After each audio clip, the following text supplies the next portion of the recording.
चांद की ठंडी रोशनी के नीचे एक माँ अपनी पूरी ताकत के साथ अपनी बच्ची की ढाल बनकर खड़ी थी। उसकी आंखों में डर नहीं था, सिर्फ एक आग थी। एक ऐसी आग जो साफ बता रही थी कि अगर कोई उसकी बच्ची की खुशियां छीनने की कोशिश करेगा, तो उससे पहले उसकी लाश से गुजरना पड़ेगा। और सामने खड़ा शख्स, उसकी आवाज धीमी थी, लेकिन इरादे और भी खतरनाक। वह मुस्कुराते हुए कहता है कि इस बच्चे की खातिर तो वह किसी की लाश से भी गुजर सकता है। और उसी पल हवा में एक साजिश घुल जाती है, क्योंकि योजना तैयार है। नींद की गोलियों का असर होते ही सब गहरी नींद में होंगे, और फिर वह दुआ को लेकर यहाँ से हमेशा के लिए गायब हो जाएगा। लेकिन असली झटका यहाँ नहीं था। कहीं और एक टूटा हुआ इंसान बैठा था, जिसकी आंखों में यादों का तूफान था। वह बार बार एक ही नाम दोहरा रहा था, यूवी।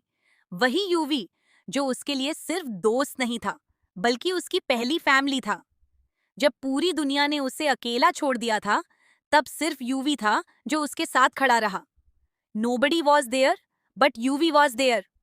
और अब वही इंसान खुद से सवाल कर रहा था, क्या सच में वो इतना अकेला था, या फिर उसे अकेला महसूस कराया गया? इमोशन धीरे धीरे टूटने लगते हैं, और एक रहस्यमयी सन्नाटा फैल जाता है। कोई उसे याद दिलाता है कि अगर कभी वह बोलना भूल जाए या उसके सामने न रहे, तो एक चीज हमेशा याद रखनी होगी, कि वह पहले भी उसके लिए बहुत स्पेशल था। ये शब्द सिर्फ एक याद नहीं थे, बल्कि एक ऐसा वादा था जिसके पीछे कोई बड़ा राज छुपा हुआ था। और अब कहानी उस मोड़ पर आ चुकी थी, जहां प्यार, भरोसा और धोखा तीनों एक ही लाइन में खड़े थे।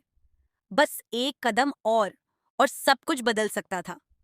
लेकिन सवाल ये है, क्या यूवी सच में उसका अपना था, या फिर पूरी जिंदगी एक ऐसा खेल थी जिसमें हर रिश्ता पहले से प्लान किया गया था?